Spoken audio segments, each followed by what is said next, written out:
Let's talk about a haunted Cabbage Patch doll. If you're new here, hi. I usually talk about super scary stuff, and I actually have a link in my bio where anyone who finds this page can send me their ghost stories. The story I'm about to tell you is one of those. So let's get into it. The person who sent me this email did not include whether or not they wanted to remain anonymous, so I'm gonna keep them anonymous. The person who sent me this email says that this all started when she was like 4 or 5 years old, specifically when her dad brought home a Cabbage Patch doll from her grandparents' house. From my understanding, this was not like a new with tags in the box present from the grandparents. I think it was just something that the dad found while he was at his parents' house to bring home for his daughter. And obviously she's 4 or 5 years old, so she's playing with this doll every day until one day when her mom realizes that she is playing with this Cabbage Patch doll and asks her, "Where did you get that? Why are you playing with it?" And just takes the doll away. Something I think is super interesting is this girl still doesn't know why her mom took away this doll. But fast forward 2 or 3 years, this girl is like 6, 7 years old at this point, and this girl has family in town. It's just her cousin and her aunt who came to stay with them, but aunt and mom went out for the day. Nanny came over, and Nanny had to go to the supermarket. And while everyone is out of the house and it's just these 2 little girls in this house, they start thinking of ways to prank people when they come home. As they're trying to think of ways to prank people, they go into this hallway and they see the Cabbage Patch doll. Immediately they're like, yes, we're gonna scare people with this doll. So they take this doll into the nanny's room, pull the sheets back, put the doll down, put the sheets over the face. You get the gist. So there's just this creepy Cabbage Patch doll laying in this bed with the sheets over its face. And I'm assuming the thought process was Nanny comes home, Nanny goes into her room, she gets scared, hee hee ha ha, we pranked you. And that's exactly what happened. The nanny got home, put the groceries away, went up to her room, pulled the covers back, was super afraid of this doll. As it's turned into a hee hee ha ha moment, they took the doll back and decided that they were going to play the exact same prank on their moms. So they went into the room that mom and aunt are sharing at this time, pulled the sheets back, put the doll down, put the sheets over the head, and wait for them to get home. When mom and aunt get home, they're, waiting in the living room, waiting to hear them scream, something, and that never happens. So they go up to the room and they see that both mom and aunt are kind of like laying in the bed talking to each other. No doll in the bed. These 2 little girls are like, was there anything under the sheets? Like, you guys didn't get scared? Mom and aunt both say, no, what are you talking about? There was nothing under the sheets. And then it comes out that they were playing with this doll that the mom of the person who sent me this email took away from her when she was like 4 and specifically told her not to play with this doll again. So her mom starts freaking out and is like, you need to find that doll like right now. And obviously these 2 little girls are super confused and they're like, okay, like we'll find the doll. And her mom again is like, no, you need to find it today. They searched this house all afternoon, top to bottom, could not find the doll. And after a while, this girl's like, I can't find it. I guess the mom and the aunt left in the middle of this too to go get dinner or something. And while they're still out, this is when the 2 little girls are like, we can't find it, we're giving up. And at this point, the girl who sent me this email said it was a lost cause. Like they were absolutely not finding this thing because they had checked everywhere. So she proposes to her cousin like, hey, I'm gonna go grab the laptop that's in the office and we can watch like cartoons or something on there. She walks to the office alone, opens the door, and screams because this Cabbage Patch doll was sitting on the chair in the office. And by the time her cousin got to the office as well, they were both just absolutely mortified because there's no way that they would have missed this doll sitting in a chair. I guess after this instance, they told their parents and they collectively just like gave the doll away to somebody. I don't know if that means it was donated. I don't know if it means it was just given to a family friend. I don't know. At the end of this email, she includes this photo of a very similar looking Cabbage Patch doll, which I will put in now. And I guess she looked very similar to this. So if you ever needed a reminder on why you shouldn't buy dolls from thrift stores, this would be one of them. Because this is not the first story, it's probably not the last that I'm going to hear where at the end of the story where they have a haunted doll, stuffed animal, something moving, where they give it away or donate it. And absolutely no shade, because if I had a doll, stuffed animal, something moving in my house by itself, I would too give it away to something or someone. I actually have had conversations where I've talked about giving things away to people because they have something weird attached to them. But anyways, that's gonna do it for me. Stay tuned for my ghost stories. Okay, I have a spooky story time for you guys. I was on a scary story subreddit and I came across this story. It's a little unexplainable and I need to get you guys' opinion. So the writer says that he and his family own this 100-acre property, and right dead in the middle of there is a sort of secluded cabin where people just come to hang out, have parties, and just kind of get away. So they use the entire property as some sort of vacation type thing. This specific weekend, it was him and a few friends and his cousins. They were all there, relaxing, having a good time, and there was no one else on that whole property. So him and his friends and his cousins are there having some drinks, listening to music, and about midnight, they're tired and they're getting ready to call it a night. So at around midnight, him and his friends and his cousins are getting ready to call it a night, and out of nowhere they hear the loudest bangs coming from the back door. And in his post, he is stressing the fact that no one else is on that property. It's just them in the whole 100 acres. Naturally, they're freaking out and they end up staying up all night. They all go into the living room area, and although they had a hunting cabin, he says that they never left any pew-pews on site for, of course, safety reasons. All they had to protect themselves was a small pocket knife. As soon as it was morning, him and his friends and his cousins, they booked it. They did go outside and they checked the back door, and they saw huge dents on that back door. No, it wasn't an animal, because every now and then they would get some coyotes, a bear every now and then. But they have owned this property for many, many, many years, and nothing like this has ever happened before. Now, the writer said that immediately after all of these bangings, everything got weirdly quiet. There was no longer any crickets, no wind, no leaves rustling. What do you guys think? Do you think this was a ghost, a coincidence, an animal? Let me know in the comments. And if you guys like all things spooky, all things scary, paranormal, and true crime, please make sure you follow. A nurse at a county jail, and I could tell you many creepy stories from the job, but this one creeps me out the most, and I still have no explanation. This spooky scary story time was submitted by someone named Sam, and she says a few years ago she was working and she picked up a daylight shift, and when she arrived on shift, another nurse informed her that they were going to be taking in a male patient who had just been released from a state hospital for mentally unstable people, and that he was a paranoid schizophrenic who believed that Jesus had chosen him to work with angels. Inmate did not trust anyone at all. He believed that most people were out to get him, but he actually grew to like and trust Sam pretty quickly, and she was the only one that he trusted enough to give him his weekly injections. The weekly injection he received was one of his most important psych medications, so every week he would come to the medical department, and Sam was the only one that could treat him, and she was okay with this. But one day he's in there and he's telling her all about the importance of the numbers 4 and 7. Told her that when the numbers 4 and 7 align, they build a stable foundation. He said the number 4 is all about stability and trusting yourself, while 7 is related to luck and good fortune. She's nodding and she says, okay, and she's letting him ramble, and he says, well, you are the 4 because you're a good person, and I am a 7 because I believe in myself and the power that Jesus has given me. She says, okay, and he says, yes, I know this because I was born on September 15th, 1994, and you were born on September 15th, 1997. And that startled her because she said that was in fact her birthday, but she did not verify this information. She says that they're taught not to give anything away about themselves. In fact, she says they're trained never to give out any personal information, no matter how small or trivial it seems. So she said she didn't react, she didn't confirm this with him, but it still shook her that he knew this about her. But every time from that point on that he would come to get his injection, he would verify that it was her by verifying her birthday. He would say, Sam, who was born on September 15th, 1997, and I'm so-and-so, who was born on September 15th, 1994. Never found out how he knew this information about her, but that's not even the creepy part. Eventually, he was transferred back to the state hospital due to not getting adequate psych medications, and he grew increasingly aggressive with other staff from the jail, especially when he was not properly medicated. Ultimately, he was just too hard to handle, and she said she did feel sad when he was transferred. But when an inmate is transferred, they also send all incident reports as well as how they handled the incidents to the facility where the inmates are being transferred. About a year after this inmate was transferred, Sam was sent to do a state training with the Department of Corrections that sought nurses and counselors who worked in correctional facilities to teach them how to handle certain situations and de-escalate mental crisis.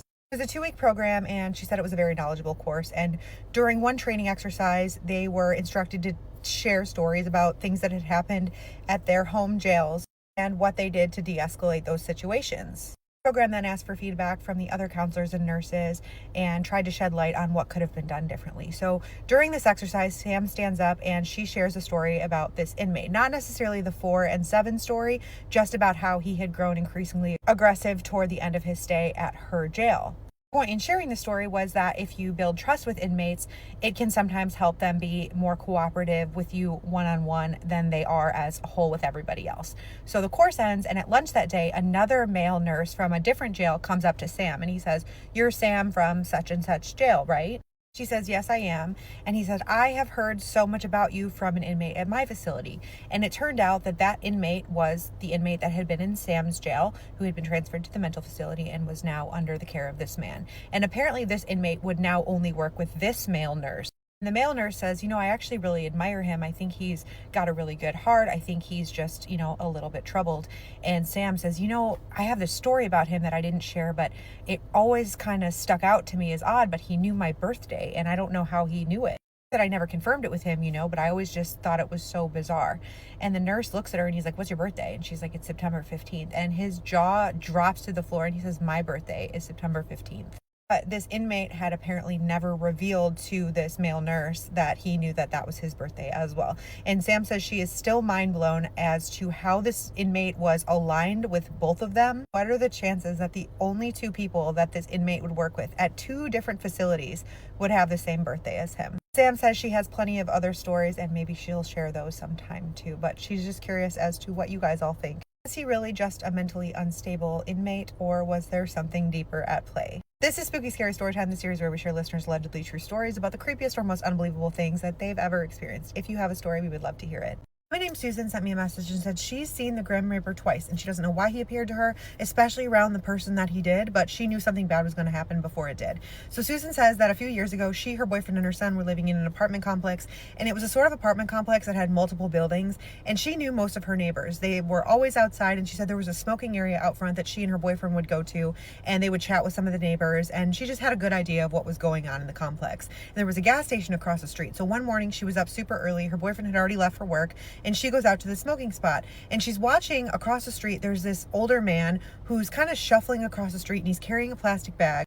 The plastic bag was rustling with every step, and she had never seen this man before, but he's walking directly toward her and toward the apartment complex. She thought maybe he was a homeless person. She said that there's a big homeless population in the area, but she was just kind of locked eyes with him, and eventually he gets to the parking lot and he passes her, and as he passes her, he locks eyes with her, and it just gave her a very unsettled feeling. She couldn't really explain it or put her finger on why, but she said for a split second as he passed, she swore she saw like a dark shadow figure walking behind him that resembled the Grim Reaper.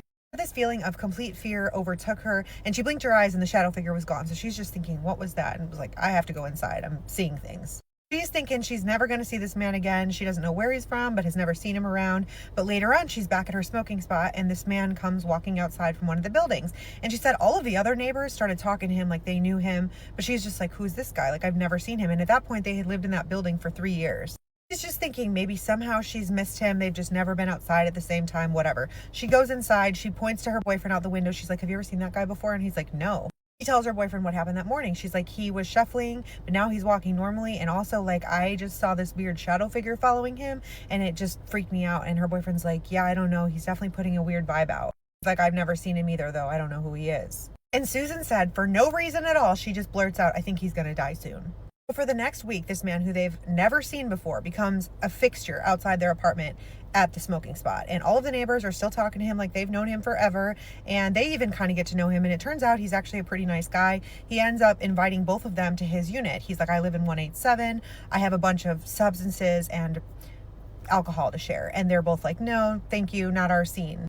Said she got a general friendly vibe from him. Like, I guess it was nice of him to invite them, but they really wanted nothing to do with that. And she even remarked to her boyfriend how odd it was that he was just out there announcing that they could come to his party and that he had those things in his unit. Basically said, we're complete strangers. Why would he invite us to do these things with him? And her boyfriend's like, I don't know, maybe he needs friends. But the guy ends up saying, like I said, if you want to come and hang out with me sometime, come by anytime. I live in 187. To a few nights after this bizarre invitation, they are in bed one night. It's like 9 p.m. They're going to bed early. They've got work in the morning, and there's a knock at the door. And all of a sudden, Susan is filled with this sense of panic. And she said that she just had a gut feeling that something was very wrong. And she tells her boyfriend, don't answer the door. Let's just pretend we're asleep. And he's like, I want to at least see who's there. So she goes to the window so she can see out at the front door. And her boyfriend's kind of at the door about to open it. And she sees out the window is this man again. But behind him is this very distinct dark shadow figure that again looks like the Grim Reaper. She's whisper yelling to her boyfriend. She's like, get away from the door. Something evil is out there. I don't know what it is, but we cannot open the door. Something very bad is going to happen tonight. Gives her this look that suggests he's starting to understand that she actually is very scared, and he backs away from the door. And she's like, let's just go back to bed. Let's just pretend we're asleep. I don't want to answer the door. I feel like something really evil is following that man. So she remembers telling him it feels like death himself. And he was like, I really think that you just need to go back to bed. There's no reason that this man should freak you out that much. Like, we don't have to be friends with him. Let's just go back to sleep. She said that as she fell asleep, she had the overwhelming sensation that something very bad, very evil was lurking outside. Next morning, Susan's boyfriend left for work first, and she followed shortly thereafter. On her way to work, she says she remembers wondering about why that man had come to their unit, and then she realized that they had never shared their unit number with the man. He had shared his, but they clearly didn't want him to know where they lived, so he must have watched them go into their own unit. It was weird, but more than anything, she wondered what he wanted. So anyway, the morning passes. She's going about her morning at work when she gets a text from her son, and he also lived there, but he was older. He often spent the night at his girlfriend's house, and she said mid-morning she got a text from her son, and he said, "Hey, I think something happened at our apartment complex." She said as she read the text, she had this sinking gut feeling, and she said, "Why do you think that?" And he said, "Well, I just got back here, and there's police all over the place, there's crime scene tape all over the place, and there's some CSI vans here." Susan asks her son, which building was it? And he tells her it's a building 2 buildings down. And she says, "Oh my gosh, I think I know who passed." She asks her son if he's ever met the man who says he lives in 187. Her son says no. And she describes him a little bit, but her son didn't know who she was talking about. He said he had never met him. So he said he didn't know who was involved with the police and the crime scene tape. But all day she could not stop wondering if this man was the one who was involved. Got home from work a few hours later, and the police were still out there, and there was also a news van, and she tells her boyfriend, like, "I wonder if it's the guy from 187, like, let's walk out there and see if we can see what's going on." So they go out, and she tells her boyfriend, "If it's the guy from 187, I'm going to freak out." Once they get closer, they see which door is open, and they see the CSI teams going in and out, and they look at the door frame, and sure enough, it's unit 187. They start asking all the other neighbors who are out there, like, "Hey, do you know what happened?" And eventually it comes out that this man had been brutally attacked just a few hours after knocking on their door. And the story eventually came out that the night before, a man had escaped a prison just a town over, had hopped a bus to their town, and then had met this man, I guess, while out. And this man had invited him to a party in his unit. Convict apparently proceeded to do such horrible things that the CSI team took 2 days to clean up and collect evidence, and at one point they even thought there was possibly another victim. That's how bad it was. And she said, "I can't explain it, but I knew when I met this man and when I saw this man, I knew that evil was following him and that something terrible was about to happen to him." She said she knew it wasn't going to be peaceful or natural, but even more than that, what bothered her was the fact that after his passing, people in her apartment complex could not stop talking about this man and how they couldn't believe it happened to him and how he was so well loved and known. Anytime they would say something like this, she was just like, "Who was that guy? I had never seen him until about 2 weeks before this all happened." And they were like, "How did you not know him? Like, he was all over the place. He's lived here for 2 years." Acted like he was a fixture, but she says that she and her boyfriend were outside all the time. They knew everyone and they had never seen this man before. So she said she still thinks about who he was, where he came from, and why the Grim Reaper appeared to her, because she didn't even know him. She had no connection to him whatsoever. She says she saw the Grim Reaper following him twice, and she will never be able to make sense of this. And the only thing that she knows for sure is even though the story made the news, she's the only one that saw it coming. This is Spooky Scary Storytime, the series where we share listeners' allegedly true stories about the creepiest or most unbelievable things that they've ever experienced. If you have a story you've been too afraid to share, please send it in. We'd love to hear it. Hello and welcome back to a series of spooky stories, The Haunted Tea Spill. This series is brought to you by all things spooky and ungodly amounts of paranormal activity. Initial necklace is cute. It's down here if you want it. Any commission that I make off of this necklace this month will go to the Miss Foundation for Women. And that's on Women's History Month, bitch. If I look like I'm a little... I am. A couple of people requested another one with me like this, so who am I to deny the people? I worked as armed security in a hospital for quite some time, including during the early days of COVID. It was an incredibly hectic and stressful period. Part of our job was to respond to all code blue calls and remain on the scene throughout the entire situation. We were also responsible for escorting deceased patients to the morgue.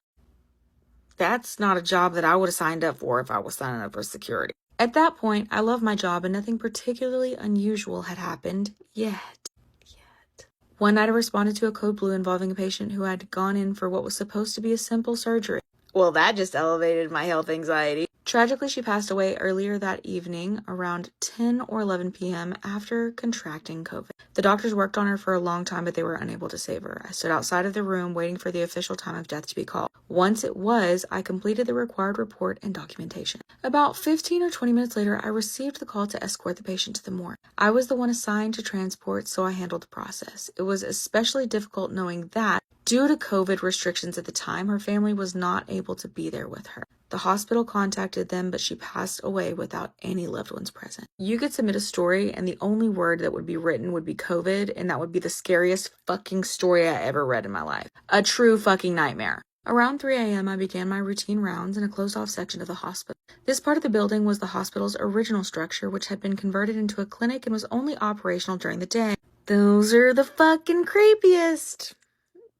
Those are the creepiest. And especially with being a part of the original structure, the OG, I just know it's haunted. It was extremely dark and I was the only person assigned to that area. For the rest of the night, I couldn't get the patient out of my head. I just felt so sad. I would have felt sad and scared shitless because extremely dark, the only person assigned to that area and the OG part of the fucking hospital, I would have been shit in my pants. As I walked through the halls checking each door and office, I noticed the mirrors placed along the walls. They were positioned so I could see into the upcoming hallways ahead. Oh no! Oh no! As I glanced into one of the mirrors, I saw a woman in a hospital gown standing at the far end in the back corner of the hallway that I was about to check. Nope. Was about to check. That creepy lady at the end of the hallway where no one else is on this side of the wing in a hospital gown is quite literally none of my business. That's her place now. Put a fucking bed and a couch in there for all I give a shit. That hall is hers now. I don't need to go check it. She looked just like the patient from earlier. Oh, hell no. She was standing there slightly swaying. It felt wrong. Because it is. In an eerie way that I can't fully explain. I even tried to FaceTime my husband, but for some reason I had no service in that area, even though I had always had service in that area before. I stood there, completely frozen, trying to make sense of what I was seeing. Too much freezing, too much staring, not enough running, not enough screaming. Then she looked up at me. Bitch, you better run. At that moment, I turned and ran as fast as I could back to the office on the other side of the building. I didn't finish my rounds that night. Again, she can live there for all I give a fuck. That's hers now. No.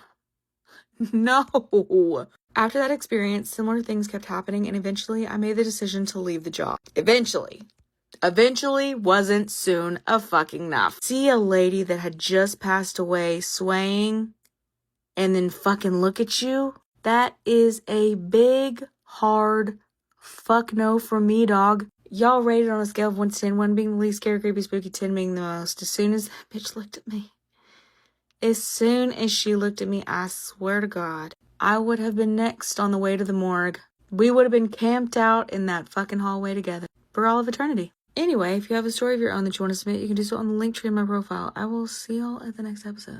Stay spooky, friends. What do you claim to have seen but have no proof? I'm reading the comments that you guys left in that video. I was a security guard doing overnights. One night I was patrolling around the back of the property by the woods, and I came around the corner of the building. There was a black dog that stood about 6 feet at the shoulder standing there. Just about the time I saw it, it walked through the chain link fence and into the woods. I didn't go back to that part of the property for the rest of that night. I wouldn't have gone back. Period. What the fuck? Oh my god. One day, me and my cousin were walking to the store, and while we were walking, a fireball flew right in front of us, and we stopped and looked at each other, and we both said at the same time, "Did you see that? Did you see what I just saw?" So you're saying it was a witch? Okay, so in that video, we were talking about some girls that went to the beach at night and how they didn't realize they've been standing there watching a ball of fire for 2 hours, and I was telling them that in Mexico, when you see balls of fire, they're witches. I don't know if those are witches. Don't take my word for it. I have no idea, but they're probably witches. My ex-husband's doppelganger leaning from the hallway watching me when I stayed asleep on my couch, and I got up to go to the bed, and he was dead asleep. No sound in my bedroom door opening or closing. Fuck that. I saw the red man. I called him. I was 7 and I woke up in the middle of the night and something in me said to look out the window. My bedroom was on the 2nd floor and I can see who's at the front door of my apartment. I saw a naked red man walking by and stopped and turned to look right at me. I ran to bed, fell asleep so fast. Till this day I still think about I would have not been able to fall back to sleep because what the fuck? One time at my boyfriend's house, I went into the bathroom and he went outside to throw away the trash. I clearly heard him walk out the house, but then when I was about to wash my hands, someone was twisting and turning the doorknob, and I was confused, not really scared because I was thinking it was my boyfriend, but it didn't make sense because he's a hard walker. So I waited for it to stop and opened the door, but nothing was there. Then my boyfriend came back and I asked him if he was trying to use the bathroom, and he said no, and I told him what happened. He told his parents and they got the house cleansed. At least they actually listened to you and got the house cleansed, because imagine they were just like, oh, it's nothing.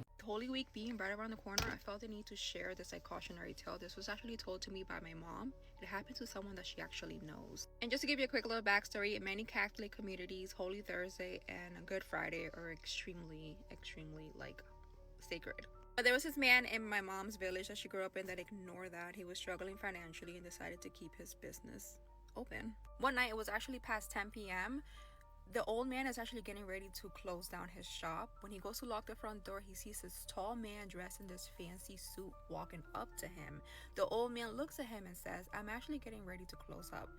The man with the fancy suit says, "Oh, can you at least let me be your last customer? I promise I'll be quick." So the old man opens the door and lets the man with the fancy suit in. The old man says that when the man walked into his little store, he sat down, which he thought it was odd because the old man is like, "You're supposed to come in here and grab something and leave. Like, why are you sitting down?" But he says that the man in the fancy suit sat down very calmly and very like politely. And the old man says that the moment this man walked into his store and sat down, it was almost like the air around him shifted. It got very, very cold. He started to smell the scent of sulfur. If you ever smell sulfur, run.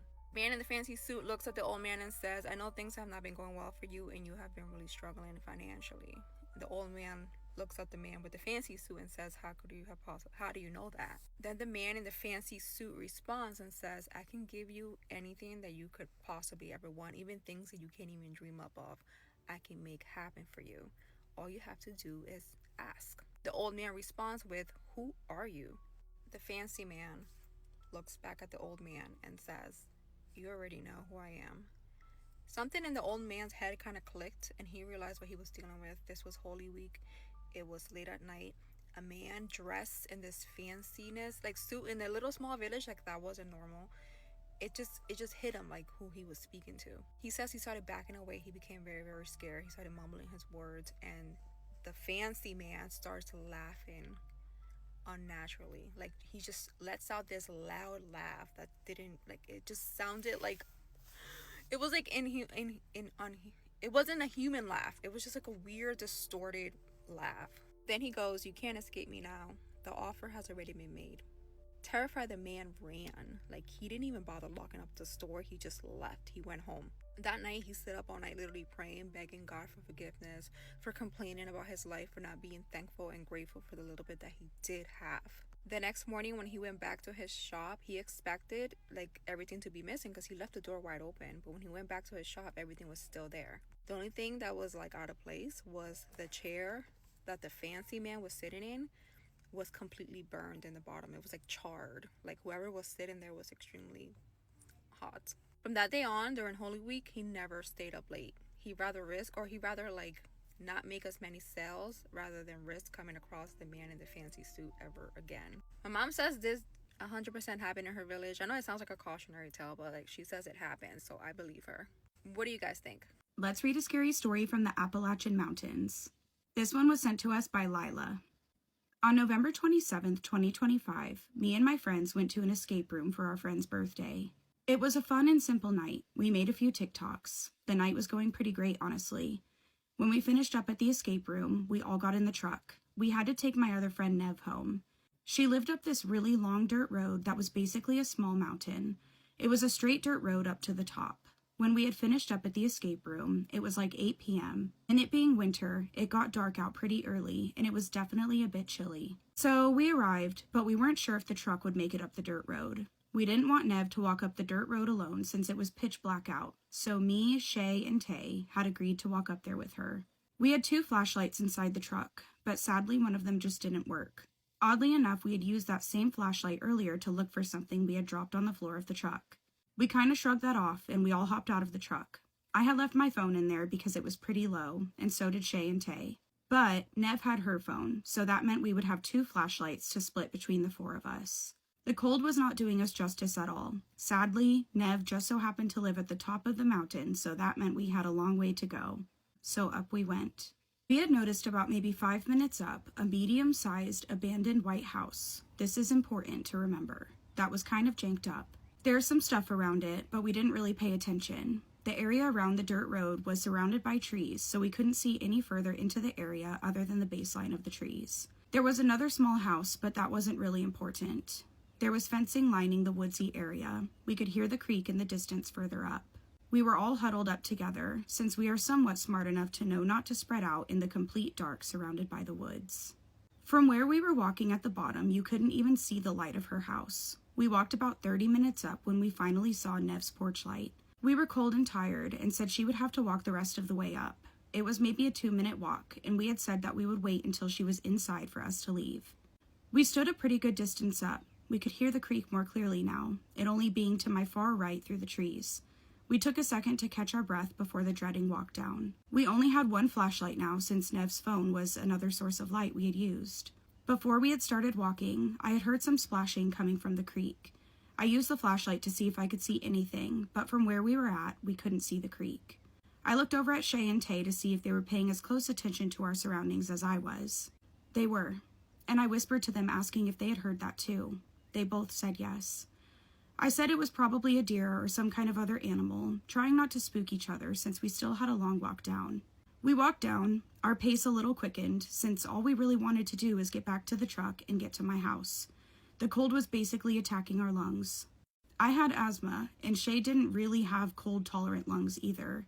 We walked down further. I had noticed that all three of us were walking in sync, so all of our footsteps were matched. Suddenly, I heard an extra pair of footsteps that sounded slower than the pace we were walking and a little bit behind.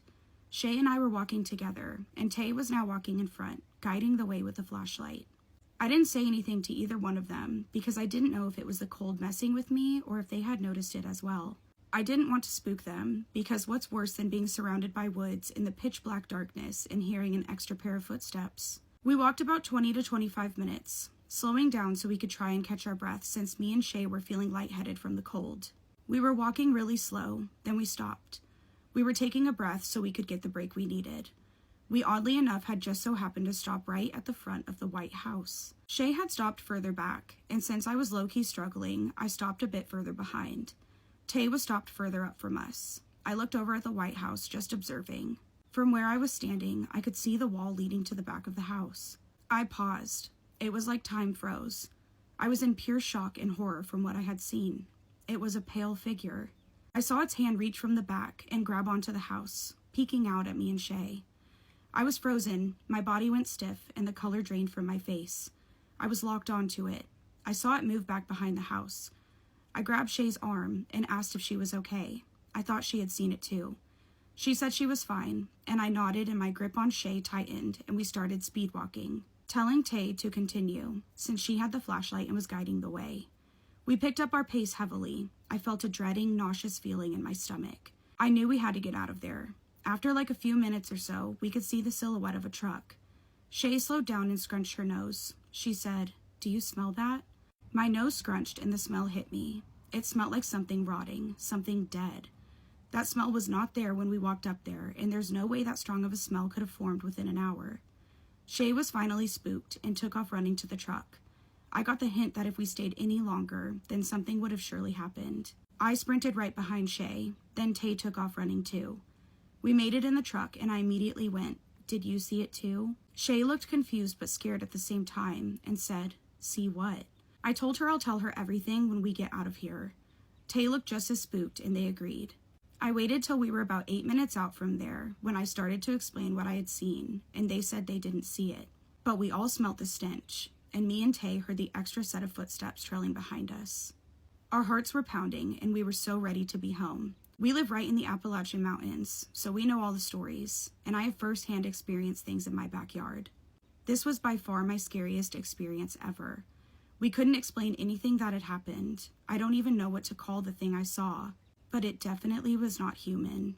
I can never get that pure white face out of my mind. This was all real, and I've been wanting to tell this story since it did not happen too long ago. Okay, this story is so terrifying, and I feel like I would have literally grown wings and flew off that mountain. That is so scary. Okay, before you guys go, I just want to quickly shout out Hoodies for Heroes, who were so kind and sent me this cute, comfortable hoodie. Hoodies for Heroes is a brand that creates hoodies, t-shirts, sweatshirts, and bags with beautiful messages that spark connection, kindness, and meaningful impact. Their goal is to remind people that they matter and to support mental health awareness. The best part is, a portion of every order helps fund mental health programs.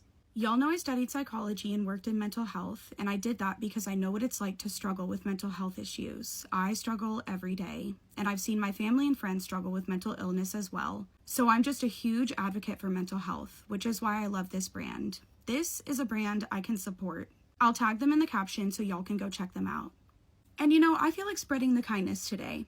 I would love to send Lila a sweatshirt or a hoodie or a t-shirt from Hoodies for Heroes. Lila, the girl who sent us the scary Appalachian story, because I just feel like being kind. And she gave us a really good story. So Lila, whenever you see this, DM me, leave a comment, whatever, I'll DM you, and let's figure out what hoodie, sweatshirt, or t-shirt you want from Hoodies for Heroes, and I'm going to pay for it with my own money and send it to you. Yay, this is exciting! Okay, this story creeps me out so bad. Just imagining myself in that situation, I would freak out. So the guy telling the story says that he was over at a friend's house and he had fallen asleep on the guy's couch. So eventually he wakes up and he looks at the time and realizes, okay, yeah, it's time for me to go. So he's looking around and he notices that his friend's bedroom light was on, but the door was closed. So he walks over to the door and he kind of leans in and says, hey, I just wanted to let you know I'm gonna leave. I gotta work early tomorrow. And so then his friend yells back, yup, see ya. And he kind of thinks, okay, that was a little strange, but okay. So then he walks over and he grabs a drink that he had in the fridge, and then he makes his way past the bedroom just one more time, and he goes, later, dude. And the voice comes back with another, yup.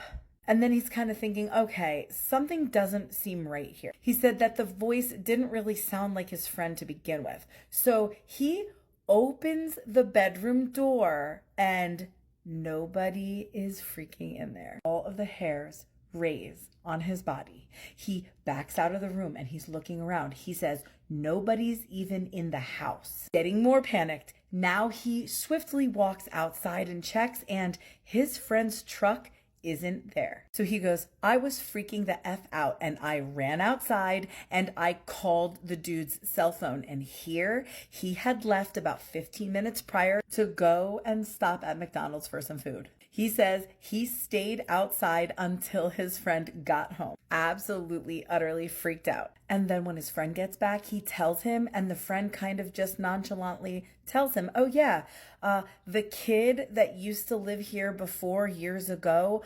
unalived himself in the attic of this house. He went on to say that ever since then, there are always weird things going on in the house, including strange voices. He also went on to say that this was also confirmed by the neighbor, who happened to be that poor kid's brother. Both confirming that, yeah, anytime anybody does come over into this house, they are always experiencing weird phenomena. And the man living there now has just gotten used to it over the years. You know, I could not. I would have to go. The friend also says that every now and then, when it kind of gets to be too much, he just yells out very loudly, leave me alone. And then it kind of dies down for a little bit, but it always comes back. Pretty freaking creepy. Ugh. Let me know your thoughts in the comments, guys. If you were somebody living in a situation like that, would you be out of there, or would you just get used to it? And if you have your own paranormal story, I gotta hear it. And if you're new here, follow for more creepy story time. You know the story is scary when I am sweating. I'm sweating. Lip gloss on so I can run this mouth now. Focus. Scary story time. Fright Night Files. So this story was sent to me by Bryce. Now I know a female Bryce and a male Bryce, so I'm just going to refer to Bryce as they because they haven't answered me back yet, and I want to tell this story because it is scary. Bryce's family lives in West Texas. They have 600 acres, and it's been in their family for about 150 to 200 years, but no one really talks about the history of the land, and I think you're going to find out why. January of 2025, Bryce's mom and dad was going to be out of town for a week, and they agreed to let Bryce's friend come stay with them for the week. Bryce's friend got there on a Friday. They hung out for a little bit, and then she wanted to drive around the ranch for a little while, so they head out around 5:30 on a side-by-side and end up at the cabin up on top of their mountain where they've always stayed since they were young. Okay, Bryce, with the 600 acres and the cabin on the mountain. They've been going to this cabin since they were about 8, so they weren't nervous there or uncomfortable or anything. They watched 2 movies, and then they hear a knock at the door. Bryce said that the cabin has a really loud echo, so immediately they just freeze. But they had a dog with them, and the dog didn't react, so they thought, okay, maybe it's just the wind or something, and they tried to go back to the movie. They didn't hear anything else, so they decided to go to bed. They each had their own room. Bryce takes the dog. So Bryce wakes up at 2:30 in the morning, has to use the restroom, notices that the dog is staring at the corner, growling with his hackles raised. Now, it freaked Bryce out because Bryce tried to distract the dog and the dog wasn't having it. It was just like locked in. So for 30 minutes, Bryce is watching this dog growl at the corner, and then Bryce hears scratching on the roof. Bryce sets up, pushes back to the corner because they're scared, and that's when they hear a slap on the front door. And not like a knock, it was like someone with an open hand palm slapped the front door. 3:10 in the morning. No one is supposed to be on that ranch at all, except for Bryce and the friend. Bryce runs to the friend's room, wakes her up, and tells her everything that's going on. So she decides that she wanted to go look for it. She goes to the front door, opens the door, and just stops. So Bryce walks up to her and looks down, and there are footprints at the front door. But the footprints were not normal footprints. And at this time, the dog walks up. The dog's growling. The footprints look like a C shape with just dots where the toe should be. But the whole base, like the whole part of the foot was a C shape. Immediately, they see the footprint. They're like, no, hell no, we're not going out there. So they shut the door. And then all night long, they're hearing all kinds of noise coming from outside, like walking, scratching on the roof, the slapping on the door. And then at one point, they hear a guttural scream. As soon as the sun came up, they got the hell out of there. They grabbed all of their stuff and left and went and stayed about 10 miles down the road with Bryce's aunt and uncle. After Bryce's parents get back, they tell them what happened, and that's when Bryce finds out about the journals that his grandfather had left that mentions something that might explain what it was. You want to know what that is? Let me know. I'm finally telling a story I've kept secret for years about my father, a woman named Maritza, and the dark forces that almost destroyed my family. And trust me, it's real. I am back with another spooky story, and this one is another submission from one of my supporters, and they don't want to be anonymous. We're gonna call the person who submitted the story Ari, because that's her name. So, Ari's father was married to her mom, and raising her, everything seemed normal. Until Maritza, a neighbor and family friend, set her sights on her father. After Ari's father turns down the neighbor, she accuses him of being gay. Now, in Haiti, that's a loaded accusation. But after he rejected her, that's when everything went wrong. Shadows, whispers, unexplainable fear. Ari's home became a place of constant darkness. And mind you, she was just a child. One night, Ari's father came home drunk and violent. He her mom while Ari was asleep in the bed next to her. But when she looked into her father's eyes, they were pitch black, like something wasn't right. Thank God, Ari was able to use one of his own karate moves on him to get him off of her mother. But that was only the beginning of what Maritza had unleashed. And years later, Maritza's obsession led to poison,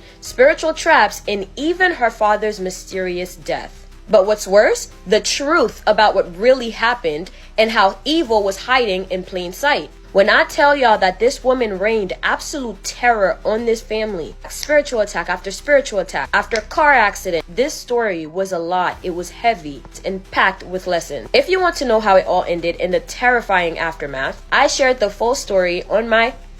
And trust me, prepare yourself before watching this one. For visual reference, it is this story is The Side Chick's Magic Turns Deadly. So give it a good watch and leave a comment letting me know which platform you came from. Hey y'all, hey. Come on, my babies. It's story time. Boom, boom. It's story time. Boom, boom. Paranormal Chicago active. Wig, Cat G. That's me. Let's do a recap. Apparently, the whole time that me, Phoenix, and Papa was going through all the shit and Puss and Bitch left, Miss Evangeline was actually in Papa's pocket yelling at him through the two-way mirror on how to handle the situation, but Papa wasn't listening to her.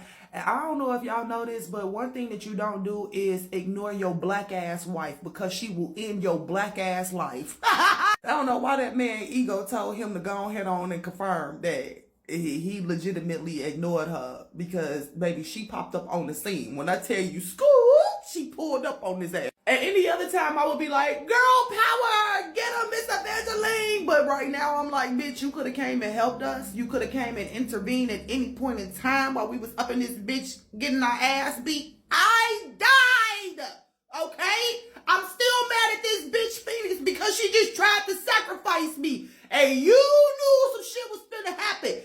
You know what? Everybody, dishonor on your whole goddamn family. Dishonor on Lily, because if it wasn't for her ass dragging me to the fucking conservatory, I wouldn't be in this mess.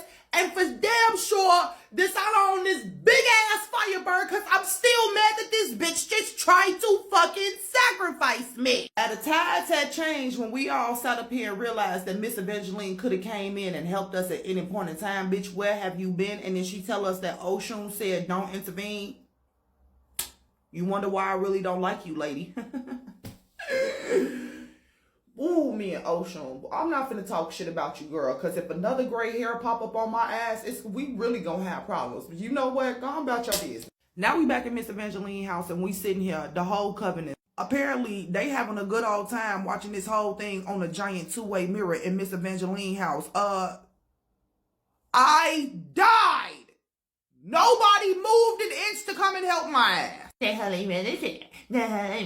Everybody get to going off about how they wanted to help, they wish they could help, but you know, Oshun and her rules, so it is what the fuck it is. What we gonna do now? And bitch, we don't know what the fuck to do now, because y'all want us to go up after who? The last time somebody came after this Vampire Man family, it did not turn out good for the whole entire city. Like, for real, this Vampire family hated the people on the south side of Chicago because the Black Panthers was finna end his whole entire family. It was a real scandalous time, okay? It was real scandalous. That Vampire family really was like, oh yeah, y'all want to give us hell? You trying to tell us how to do business? Well, you know what? All the donations, we taking it back. All the funding, we taking it back. As a matter of fact, Richard Daley, go get their ass. Dry that red line and a little bit harder on their ass. Go get them. Make their life a living hell. Show them how they peon. But bitch, we not.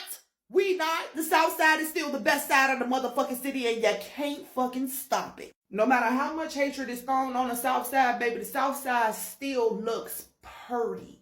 It be shining because of all the love that is put into the roots of the south side, okay? The south side of Chicago will never, ever, ever, ever, ever be destroyed. Which is another reason why my bloodline is the way that it is. Because I am as a protector and I will protect until the day I die. Now the whole time we sitting around this round table, everybody is talking over each other. It's stuff being thrown out. Ain't nobody fucking listening. It's good ideas over here, bad ideas over here, somewhat okay ideas up here. But it ain't nothing being stirred in the pot to make a good fucking solid plan. And it dawned on me like the voice of reason ain't being the voice of reason. Where the fuck is Papa at?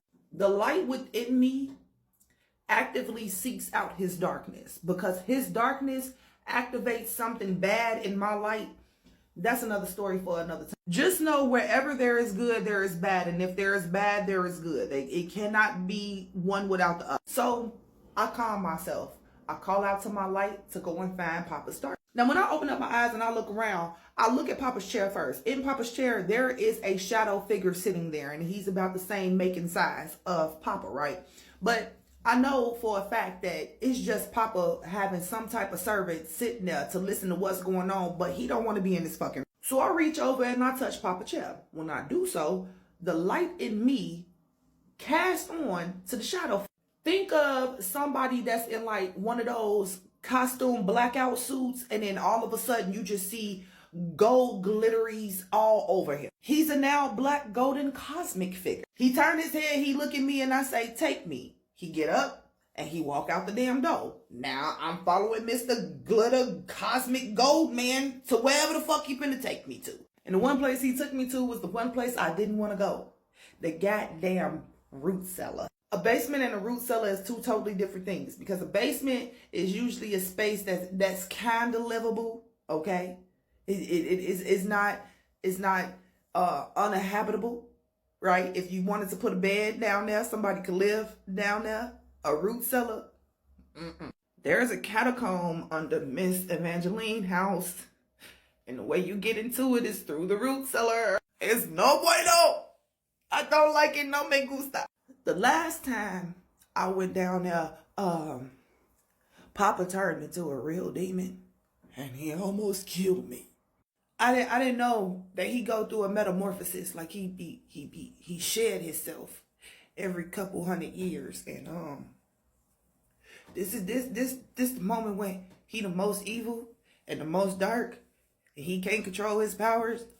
That's the only time he go down there, unless he finna summon some type of demon. I don't want to be a part of it. Something about this root cellar, it literally tugs on the locks of the deepest, darkest parts of my mental space. This thing right here is a cage. I don't just retain knowledge at a high rate. I house some very strange entities. And no matter how much training I got, it's something about that fucking root cellar that make me weak as hell, okay? The scariest part about it is that the darkness, it feel good. It feel warm and strong and powerful. And I know that if I just get a little bit of it, I would be fucking unstoppable. But I also know that the only reason why I'm feeling like this is because of what's in that darkness. And I need Papa to get out. The more he is down there, the more he will lose himself. Standing in front of this door of the root cellar, I am terrified, okay? Anxiety is starting to well up. This door look like it's 100 million years old because it is. Well, 100 million years is a bit overstretched. 5,000 years is correct. It's got nicks and dings and scratches and gash. It almost looked like a gate is welded onto the door and it's like giving it extra support. And even that gate is nicked up, banged up. I'm talking about missing little chunks out of the metalwork. And this ain't no little thin ass metal, okay? I'm talking about this is old school, super thick, hammered out by hand from medieval times type of metal. I put my hand on the doorknob, baby. It was hot, okay? When I say hot, hot, I mean searing down to the bone. You know how you touch something hot and you try to pull your hand away real fast? Yeah, I couldn't pull my hand off. Now my hand is burning and my heart is racing at the speed of light. Bitch, I am panicking. Oh, I knew I shouldn't have brought my yellow ass down here, but I did it anyway because I want to check on this old man. Oh, I'm in trouble. I'm finna scream Miss Evangeline name until I feel something cold creeping up my wrist. Bitch, the door is pulling me into it. Oh, sweet Jesus. I didn't ask for none of this. I did none of it. Oh, Sean, bring your ass here now. Save me. What the fuck is happening? The door got me elbow deep, bitch, okay? I am petrified. I'm screaming. I'm trying to do all the mantras that I can, and then I hear, let it happen. What the fuck you mean, let it happen? Matter of fact, who the fuck said? Out of nowhere, I see a little twinkle of light. I look over, it's an itty bitty ass bitch. A little fairy ass bitch. She look like an evil, demented ass motherfucking Tinkerbell. Bitch, what the fuck? Where the hell you come? She say she a messenger of the deep and I'm supposed to go with her. Hell to the no! Somebody get me the fuck out of here! My mama told me not to follow pixies. I'm not supposed to follow pixies. Somebody get me the fuck out of here! Before I could scream, the door had me sucked the fuck up. The air was taken out of my lungs. I can't see shit, hear shit. It is straight up darkness. And y'all gonna have to come back for the next part. There's a Walmart in Galveston, Texas.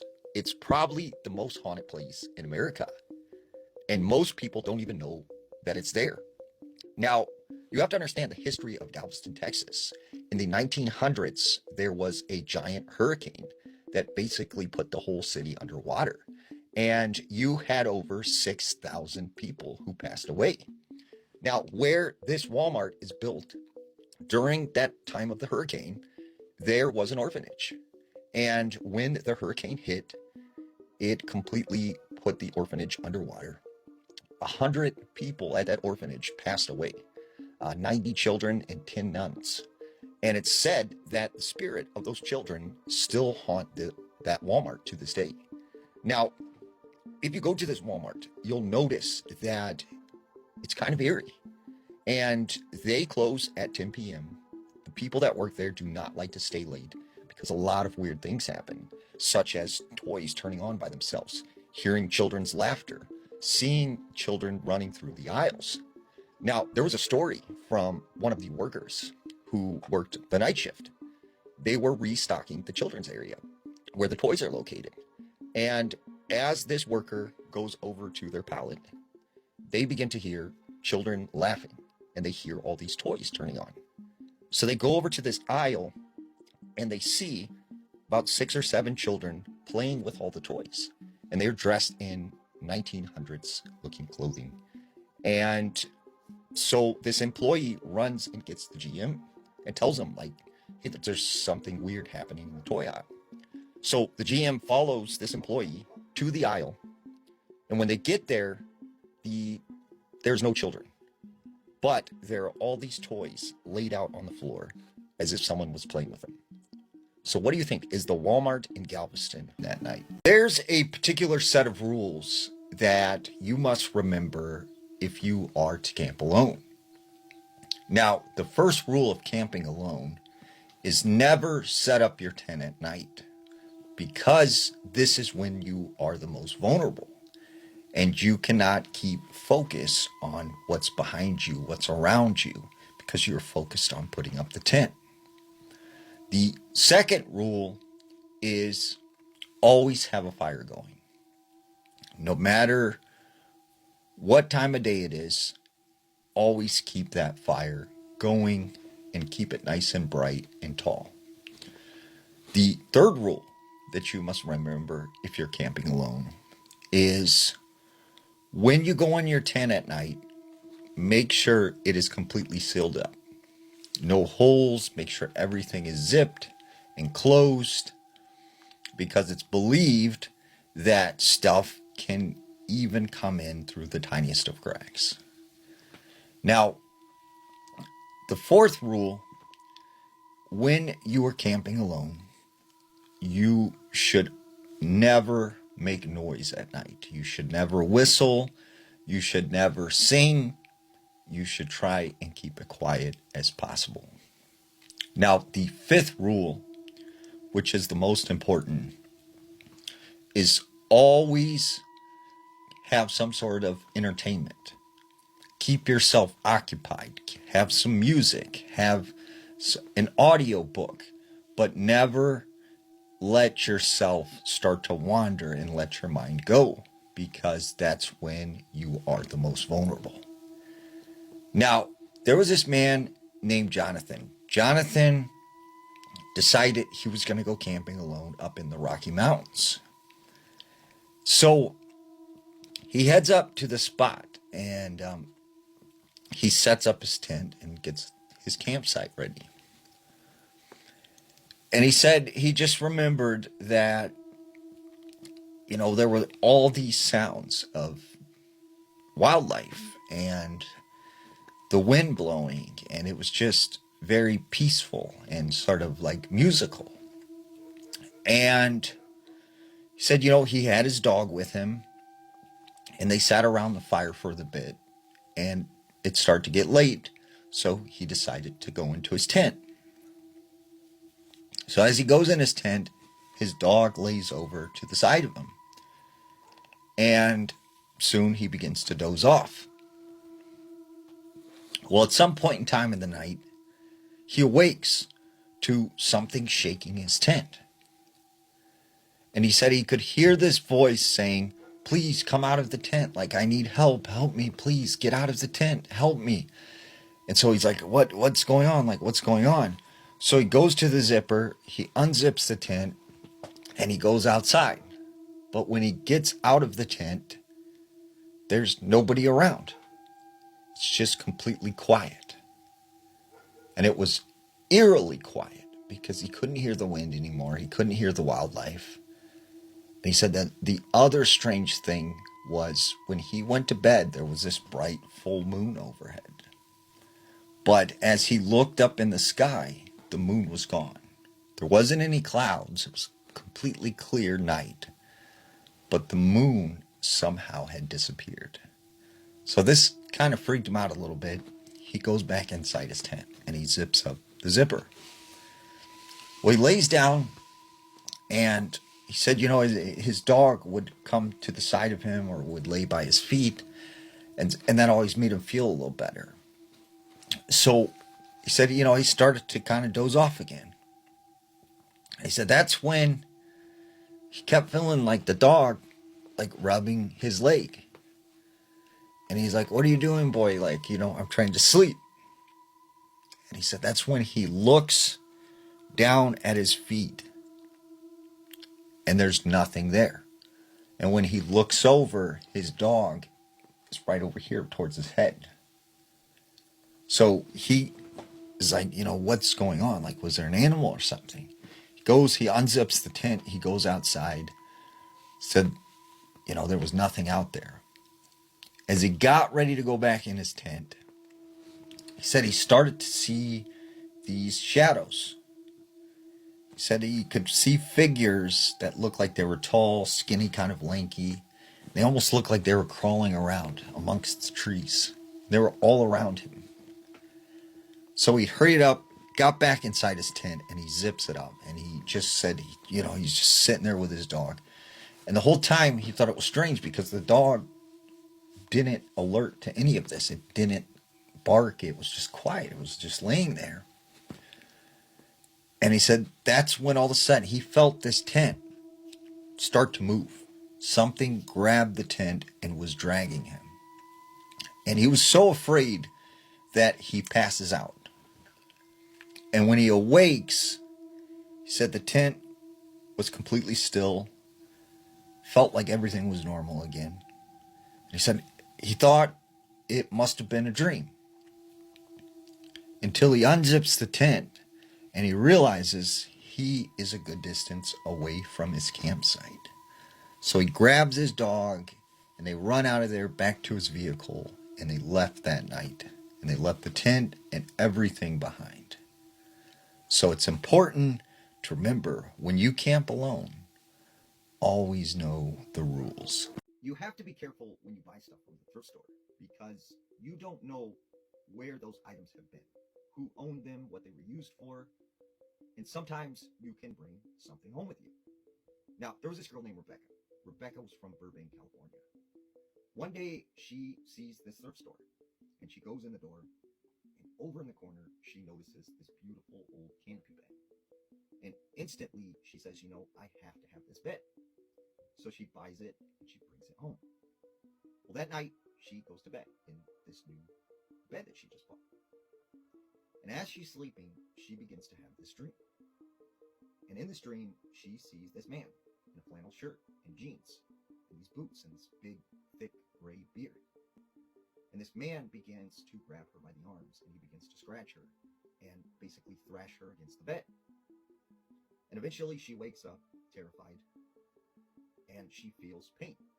When she goes to the mirror, she notices she has these bruises and scratches all over her body. Well, the next night, this happens again. And the next night, and the next night. And then one night, she's too terrified to go to sleep. She's worried she's going to have these nightmares. But all of a sudden, as she's laying in bed, she begins to be lifted off her bed. She's hovering about 3 feet over the top of this canopy bed. And something is lifting her up. She couldn't move, she couldn't talk. And this lasted for about 30 seconds. And then, plop, she falls onto the bed. And it was so loud that it wakes her daughter, who comes running in the bedroom, and is like, what's wrong, Mom? And she says, nothing, honey, just go back to bed. So this keeps happening night after night. And then she has to go out of town. So she asked her friend to watch her house. Her friend comes over, and she stays there for a couple days. Well, Rebecca decides to give her a call, ask her how things are going. And that's when her friend, starts crying on the phone. And Rebecca could tell that something was bothering her. So she goes, what's wrong? Like, what's going on? She goes, well, I slept in your bed. And I woke in the middle of the night to this old man standing at the foot of the bed. And I know he was there. I seen him. Like, I'm freaked out.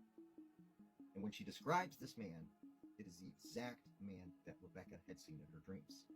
So immediately she knew that something was wrong with his bed. So when she gets back from out of town, she takes the bed and she goes back to the thrift store. And she goes inside and she tells the manager, I don't want this bed. You can have it. Like, there's something wrong with it. And she said the manager just kind of looked at her and was like, it's crazy that you brought this bed back, because not even a couple weeks ago, before you bought this bed was brought back to us. We had sold it the first time. And the lady who bought it said that she didn't want it because there was something wrong with it. And so Rebecca's like, well, how did you guys get this bed? They said, well, there was this estate of this old man who passed away, and this was his bed and one of the items that was given to the thrift store. And so immediately Rebecca felt like One night in April of 1919, a middle-aged man named Eric Marth woke up in his bedroom in the city of Milwaukee, Wisconsin, because his entire bed was shaking. He saw his wife, Margaret, was lying next to him and she was thrashing around and gasping for air. But Eric didn't panic because he knew exactly what was happening. So Eric and Margaret had moved into this house just a few weeks ago.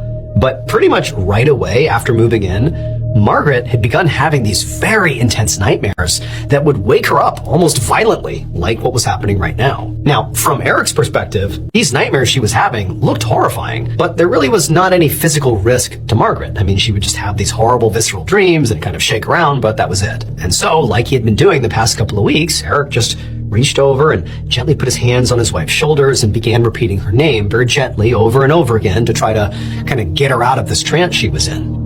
And sure enough, a moment later, Margaret, who kind of stopped flailing, she let out this huge gasp. And then she sat up straight and panted for air, and she turned to her husband and she said, "I saw the ghost again." And when Eric heard this, he wasn't like, "Oh my goodness, there's a ghost." Instead, he was just kind of annoyed. And so he did his best to comfort her, but he's just thinking, what in the world is going on here? So a few years ago, Margaret had joined the spiritualism movement, which was a very popular religious movement at the time. And spiritualists thought they could contact the dead. Now, Eric absolutely did not believe in ghosts, and he was pretty sure that Margaret's staunch belief in spiritualism was now effectively causing these nightmares. That it was not the house, it was just her belief system. It was kind of manifesting in these nightmares. However, Margaret felt the opposite. She felt like it was the house itself that was haunted, and it was haunted by a vengeful spirit that attacked her every night in these dreams. Now, Eric, it's the middle of the night, he's tired, he's annoyed, he didn't feel like discussing whatever she believed about this ghost right now. So after she said, "I saw the ghost, I saw the spirit again," he just told her to, calm down, go back to sleep. But on this night, Margaret didn't lie down. She actually turned to Eric and she said, "No, I have to figure out what's going on. I have to figure out who this ghost is and why they're haunting me." A week later, a very resigned Eric sat at his kitchen table next to Margaret, and across from them sat a medium, which is a person who spiritualists believed could talk directly to the dead by conducting a ritual called a seance. The medium began to light some candles, and as they did, they told Eric and Margaret to close their eyes because she was ready to begin the seance, where she would ask the spirit haunting their house what it wanted, and they needed, silence and their eyes closed to do that. So Eric fully believed that this seance would be a waste of time and money. He didn't believe in this stuff at all.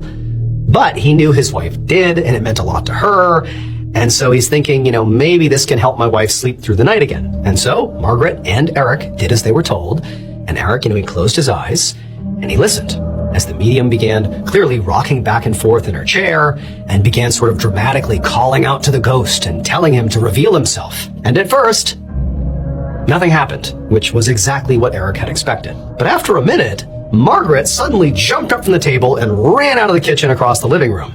And Eric, not knowing any better, just got up and followed her. And Margaret, she ran down the hallway and she threw open a door that led down to their cellar and she raced down the steps. Now, Eric was doing his best not to ridicule what was happening here and just to play along.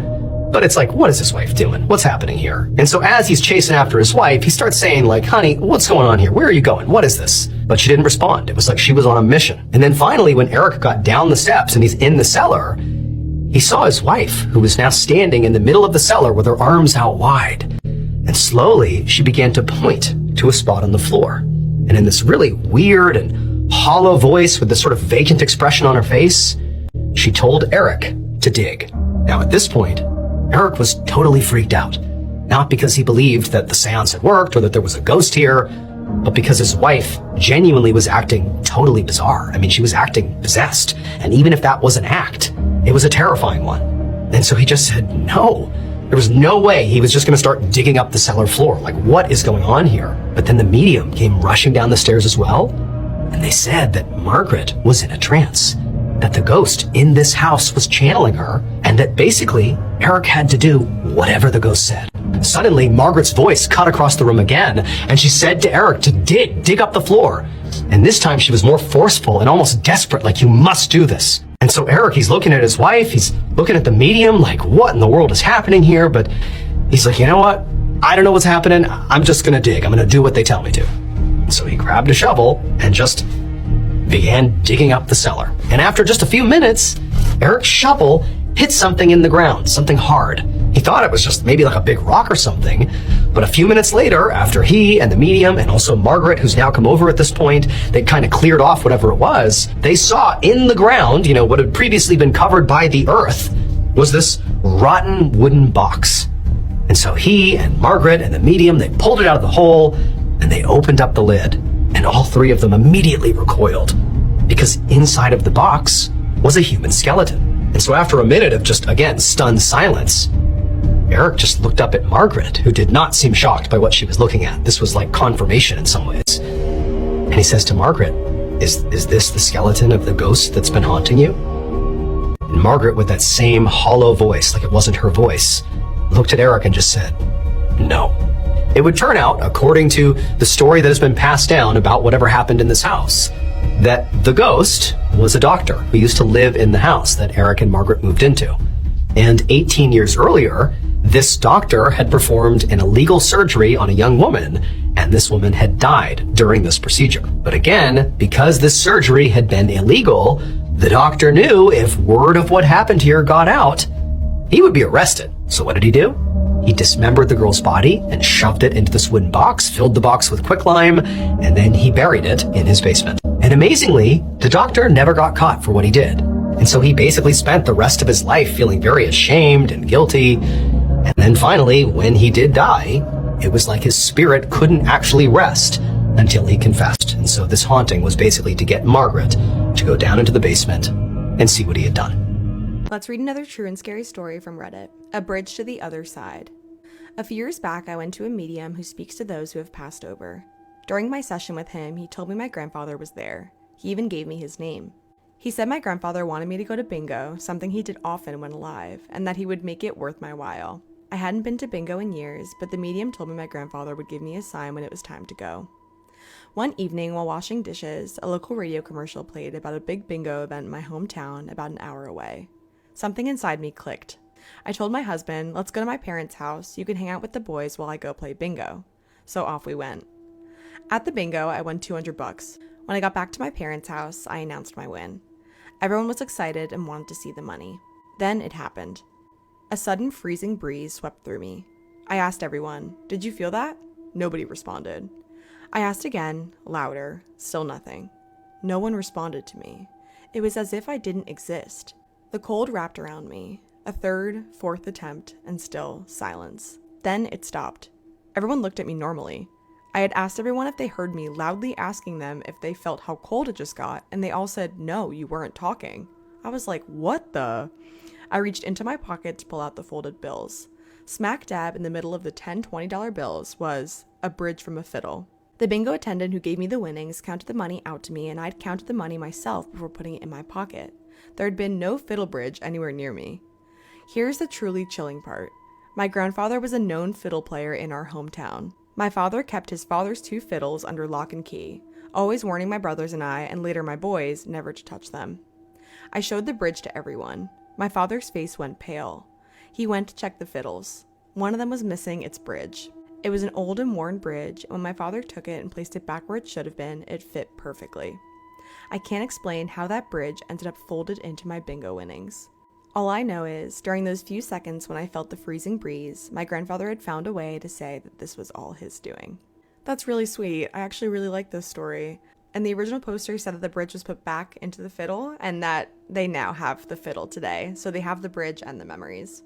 I feel like this is so sweet and very undeniable that this person's grandfather was like visiting them and showing them a true sign. Like, this is a very, very loud sign that he is still around. And then this was posted by Trail of Hope on r/True Scary Stories. If you guys have any stories you'd like me to read, please email them to me and I will get to them if I can. And I will see you in the next one.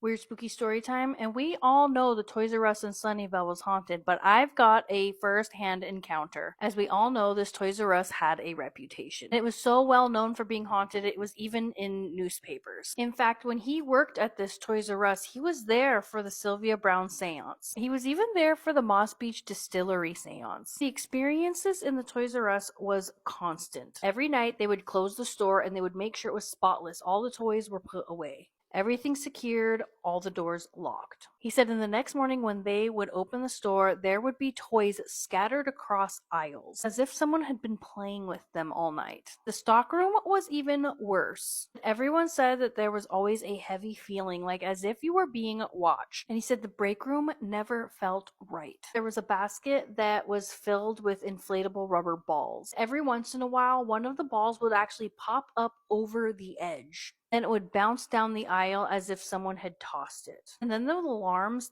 and the back doors would always go off as if someone had gone out them. When they would check the cameras and go there, no one was over there. In fact, I used to work for Google's like shopping express program, and I got placed in that Toys R Us in the back stock room, and oh my god, it was freaky. I didn't even know it was haunted. I just remember like feeling like creeped the F out back there. And I worked in stockrooms, like that's what you did. Anyway, if anyone else has some stories back from when Toys R Us was still around, I'd love to hear your stories. Or if you work at the REI and things happen, let me know. Get ready with me while I tell you guys this ghost story. This story was sent into my email, and if you have any ghost stories, scary stories, or paranormal encounters that you'd like to share, you can send them to the email in my bio. This story didn't happen to me directly, but it's been told in my family so many times that it feels like it did. And the more I think about it, the less it makes sense. When I was around 8 years old, there was already a story in our family that most of the younger kids didn't really know. My aunt had a son. He lived in Honduras, and when he was just 5 years old, he passed away from a brain tumor. It was one of those losses that stayed with the older generation, but over time, it just wasn't something people talked about around us kids. Most of us had never met him. Some of us didn't even know about him. Years passed, and life moved on. And then my younger cousin, who had no connection to that side of the story, started talking about her imaginary friend. Oh, I know where this is going. Oh, I know where this is going. Oh no. At first, it seemed very normal. Little kids do that. She had a name for him. For the sake of the story, let's just call him Bob. And she treated him like he was very much real. Like, really real. If she was eating, he needed a plate too. If she was playing, he had to be included. Sometimes she would even get upset if Bob wasn't acknowledged. My aunt and uncle didn't think much of it at first. They assumed that she would eventually grow out of it. But something about it started to feel strange because she didn't grow out of it, and Bob never faded. It just ended up getting even more intense. It very much seemed like she was not pretending, like she was actually interacting with someone. One day, everything changed. We were at a family gathering at my aunt's house, the same aunt who had lost her son years ago. The house was full, people talking, laughing, moving around, and then my younger cousin walked in. She didn't say hi to anyone, she didn't stop, she didn't even look around. She just ran straight into the living room, like she already knew exactly where she was going. And in front of everyone, she stopped, staring at something on the wall. And she said, "Bob, what are you doing here?" The room went quiet, because where she was standing was directly in front of a framed picture, the only picture we have of my aunt's son, the boy who had passed away, the boy that she had never met, the boy that she should have never even known about. No one had ever shown her that picture. No one had ever told her his name. No one had ever even connected those dots. And yet she walked straight to him, recognized him, and called him by the same name she had been using for her imaginary friend that entire time. That was the moment no one in my family could explain. The part that makes it even more unsettling for me is that I was named after him. Might have known the story of real life boogeyman. In honor of Women's History Month, I'm doing 31 Days of Women in Horror. I realized that all I've really been doing is women who do the acting, but today I decided I'm gonna do a woman that's behind the scenes. So you know J-horror, but do you know the woman who's behind some of its most unsettling scenes? Today we're spotlighting Maria Sato, Okinawan director shaping J-horror today, with psychological intensity and haunting visuals. Born in Okinawa, Japan, she began her directing career in 2004 in the movie The Boy from Hell, and she never looked back. She's become one of the most prominent voices in Japanese horror, working both as a director and a screenwriter. In 2009, she directed Ju-on Black Ghost, part of the iconic Ju-on universe. In 2013, she directed Bilocation, an eerie identity-bending horror. In 2014, she directed Fatal Frame, which was based on a cult favorite horror game. In 2017, she directed Hyoka, Forbidden Secret, and so many more that I cannot pronounce. And these. Maria Sato doesn't just do jump scares, she leans into psychological tension, identity duality, quiet, creeping dread, and emotional unease that lingers long after the film ends. Her stories often feel intimate, like the horrors happening inside you, not just around you. In a genre that's typically dominated by men, Maria Sato carved out her space in J-horror and helped redefine what modern horror can feel like.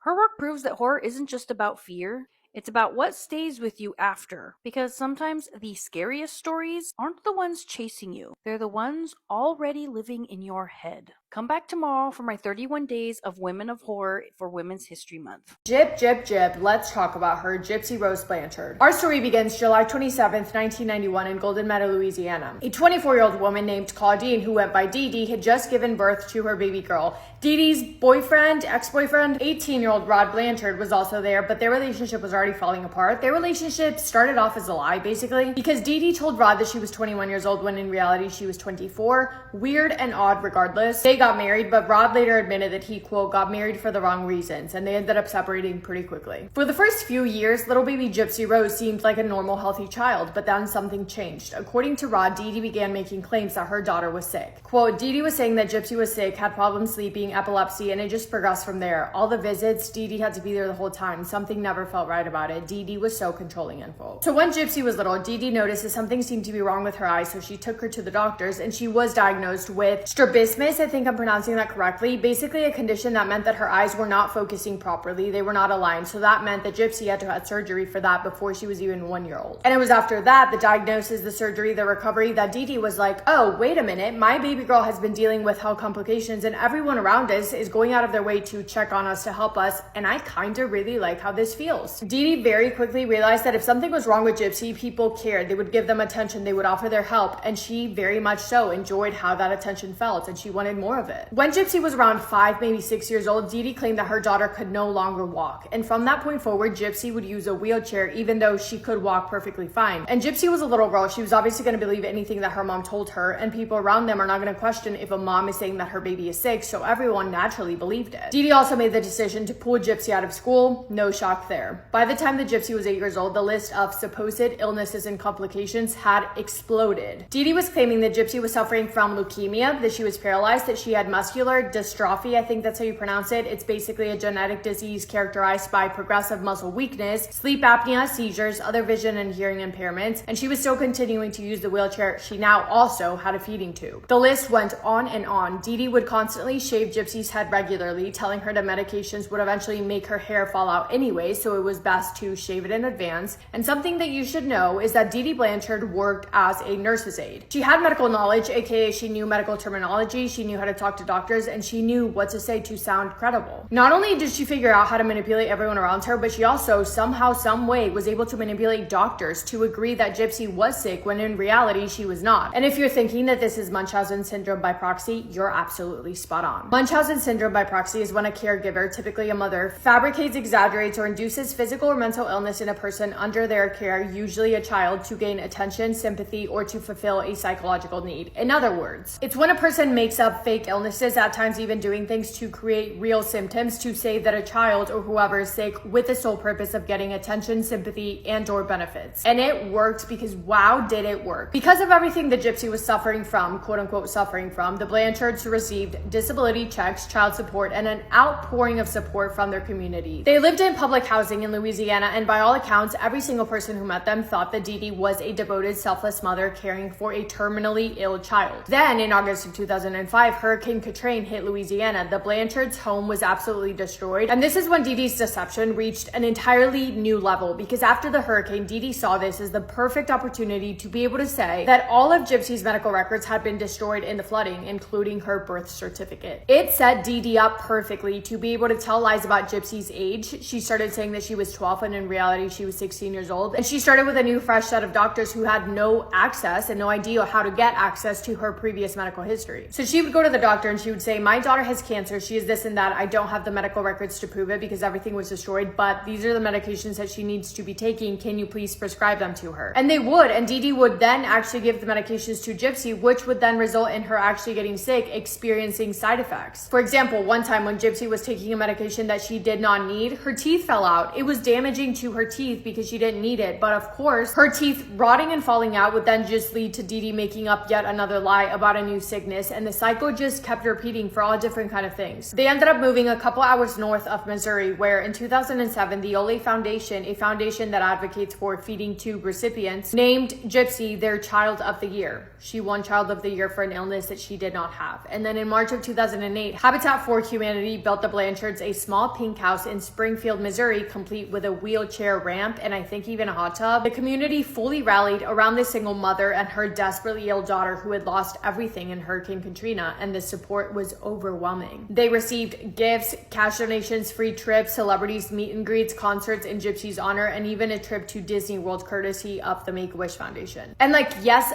this is so incredibly messed up. The whole situation is insane and so sad and so terrible, but put Gypsy and Dee Dee aside for a moment. Like, all of those things that they were getting to help them out meant that somebody else, a child who was actually sick, a mother who was actually struggling, they were not getting the help that they needed. Because not every mom who has a sick child gets a house and disability checks and child support, and Dee Dee, with her delusional lies, wasn't only damaging to her own daughter, but she was also taking all of those opportunities away from a family who actually did need them, which is crazy and so sad. And by the way, I hope this doesn't sound like I'm putting any blame on Gypsy. She was a child, 100% a victim, but yeah, just insane regardless. And you might be wondering, how did doctors not catch this? How did no one realize? Well, some did, or at least they had suspicions. In 2007 and 2009, a physician examined Gypsy for muscular dystrophy. Is that how you pronounce it? I think so. Muscular dystrophy and cerebral palsy. He saw red flags. Things were not adding up. He spoke to other physicians in Louisiana who had also examined Gypsy and who had also doubted Dee Dee's claims. And he began thinking that Dee Dee was making all of this up, if not most of it. However, he did not report this to authorities. He later said that he felt like he just simply did not have enough evidence to do so. Then in 2009, an anonymous tip was made to authorities stating that Dee Dee's accounts of Gypsy's illnesses had no real medical basis. 2 caseworkers from CPS visited their home, but Dee Dee, always the charming, convincing mother, talked her way out of it. She told them that there were inconsistencies in Gypsy's records because they were trying to evade her ex-husband, Rod, who she claimed to fear, and it worked. The caseworkers left. From that point on, whenever medical testing contradicted Dee Dee's story or when a physician doubted what she was saying, Dee Dee would just simply switch to a different doctor. She also managed to steal a prescription pad that allowed her to get medications without even needing a doctor's approval. And as far as Gypsy goes, she was kind of forced to play along, and I think it was a combination of fear. I do think that she was scared of her mom, but she also trusted her mom because why would her mom lie to her? But there was also probably so much confusion because all of these lies had been repeated to her from the moment that she was born, basically. So when they were at doctor's appointments, Gypsy would just agree with whatever her mom was saying to doctors, to friends, to anyone. In a documentary that came out years later, she stated, quote, "I was just as much in the dark as much as everyone else," end quote. She did not know what was real. She didn't know what wasn't real. She didn't know her age. She didn't know she was healthy, but slowly she started to figure it out. In 2010, something very significant happened. Gypsy turned 19 years old, even though her mom was telling everyone that she was only 14 years old.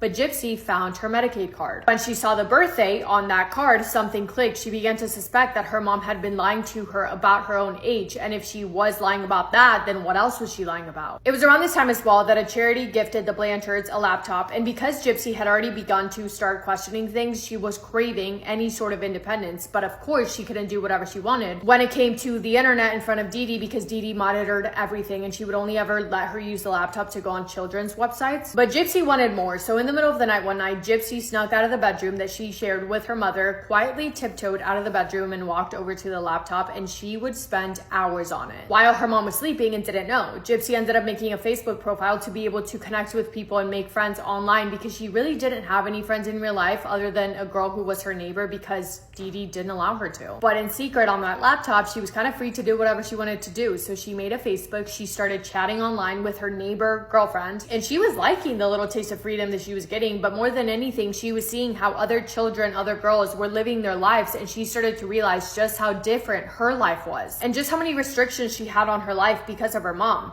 But then one night, her mom woke up and she caught Gypsy on the laptop, and boy, was she angry. Dee Dee punished Gypsy physically, and from that point on, she would continue to do so. So now what Gypsy was being put through by her own mother wasn't only emotional, it wasn't only psychological, it was now also physical. In 2011, Dee Dee and Gypsy went to a science fiction convention, and while they were there, Dee Dee was off doing whatever, something else, I don't know. She wasn't paying attention to Gypsy, and this man in his 30s, he approaches Gypsy and they start talking, they start getting along, which the man was in his 30s. Gypsy was 19 years old at the time, even though her mom was telling the entire world that she was only 15. It's weird, it's not great, but point is they started talking, flirting, I guess maybe. The conversation led to a point in which the man asked Gypsy if she was on social media. She said yes, she went home, and even though she was now banned from the laptop, she waited until Dee Dee fell asleep to sneak back out of the bedroom and to the laptop. She started chatting online to this Mr. 35-year-old man, and then she did it again the next night and the next night, and weeks turned into months, and more every single day. Gypsy was getting progressively more desperate to live life like a normal girl, and chatting to this guy online, it made her feel a little bit more normal. He was kind of like an escape from all of this chaos and weirdness going on in her life. And the more they would talk, the more that she would trust him. And eventually she ended up telling him everything about her mom and the way that her mom treated her, the suspicions that she had about her mom lying. Said man was like, wait a second, did you not say that you were 19 years old?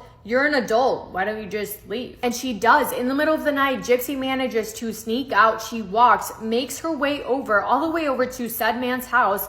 Dee Dee wakes up, realizes that her daughter's missing, checks the laptop, finds out about this man, finds his address, and goes to go and get her daughter. She was livid, she was furious, and she dragged Gypsy out of the house, took her back home, and punished her severely for basically attempting to escape. That's when Gypsy broke the news to Dee Dee that she knew that she had been lying to her about her own age and that she knew that she was 19 years old. But Dee Dee had been fabricating so many lies for way too long. She was not going to let those be proven wrong now. So she just says, no, don't know what you're talking about. And instead of coming clean about anything, she just got more serious about the control that she was having over Gypsy. Gypsy later said that when she had tried to escape, her mother's punishment was brutal. Dee Dee smashed her laptop and her phone. She threatened to smash Gypsy's fingers if she ever tried to run away again. At least on one occasion, Dee Dee chained Gypsy to the bed with handcuffs and a dog leash for 2 weeks straight. And let's keep in mind, even though Gypsy had doubts about her mom, her entire life, her mom was the only person that she had ever had. She had no education because she didn't go to school. She had no knowledge of the outside world, really. She had no friends other than her neighbor to talk to, and she would only get to talk to her whenever her mom allowed her to. She had no one. She also was on a million medications 24/7, so she was loopy and drowsy 99% of the time. The control that Dee Dee had over Gypsy was absolute, but Gypsy was not going to let that go forever. Then about a year or so goes by of Gypsy following her mom's rules and only doing things that she was allowed to do, and eventually Dee Dee began to trust her again. They got another laptop, and you guessed it, when Dee Dee would go to sleep, Gypsy would sneak over to the laptop. She started talking again online to her neighbor friend. The girl was talking about boys and boyfriends, and Gypsy once again started craving a feeling of normalcy. She ends up making a dating profile, and that's when Gypsy met Nicholas Godon. It's around 2012 now. Nick was from Big Bend in Wisconsin, and he was around Gypsy's age, at least her real age, and he shared with Gypsy that he had been diagnosed with autism spectrum disorder. We also know that he had a criminal record for, well, he was arrested in 2013 for watching content that rhymes with corn in public at a McDonald's, while he was also touching himself at said McDonald's. But anyway, the more and more they start talking to each other, the more and more they confide in each other with personal things. And one day, Nick also tells Gypsy that he has multiple personalities, including violent ones. He was also into very specific things in the bedroom, and although they had not met in person, they would talk about these things, and Gypsy would dress up with costumes and things that Nick liked, and they would flirt, and yeah, they were definitely more than friends. But to Gypsy, isolated and desperate for attention, Nick was everything, and Nick felt the same way. He called it love at first sight.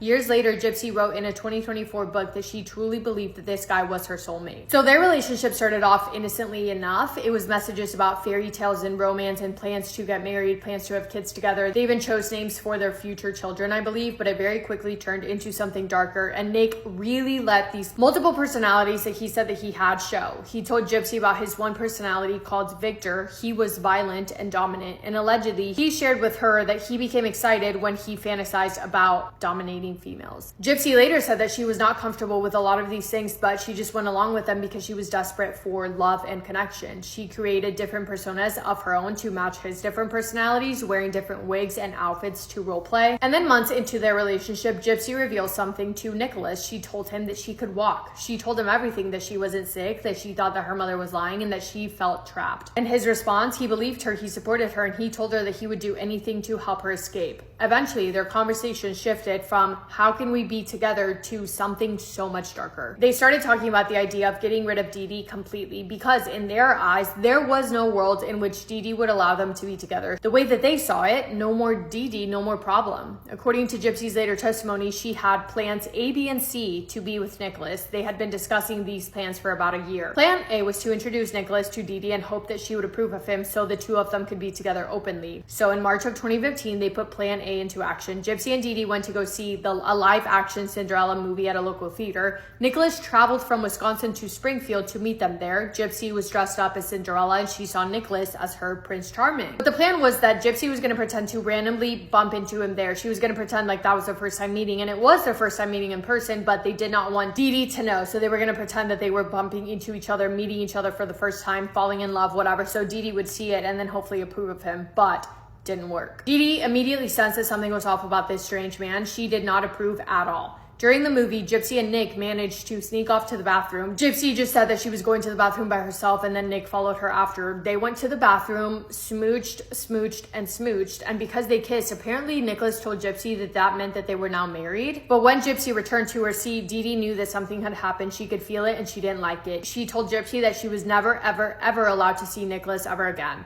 This is a quote from Gypsy, quote, "She got jealous because I was spending a little too much attention on him, and she had ordered me to stay away from him. And needless to say, that was a very long argument that lasted a couple of weeks, yelling, throwing things, calling me names," end quote. Next, they moved to Plan B. According to Gypsy, their discussions about what to do with Dee Dee evolved gradually, quote, "It wasn't one discussion like, okay, how do we get rid of your mom? They were gradual conversations that were baked into an elaborate fantasy world that Nick created," end quote. They eventually would agree on what Gypsy would later call a contract. Nick, acting as his alter ego, would come to Springfield. He would ambush Dee Dee while she slept, get her out of the picture forever, and then him and Gypsy could live happily ever after. So they talked about this, how they were going to do this, and they solidified their plan. On June 9th of 2015, Gypsy arranged everything. She stole a from Walmart. She mailed Nicholas money for his bus ticket to Springfield, which was about an 8-hour bus ride, by the way, and she waited. Nick then arrived in Springfield June 10th, 2015, while Gypsy and Dee Dee were away at a doctor's appointment. When they returned home that evening, Dee Dee was exhausted. She went to bed, and around midnight, Gypsy let Nick inside of the house. She gave him duct tape, gloves, and a knife.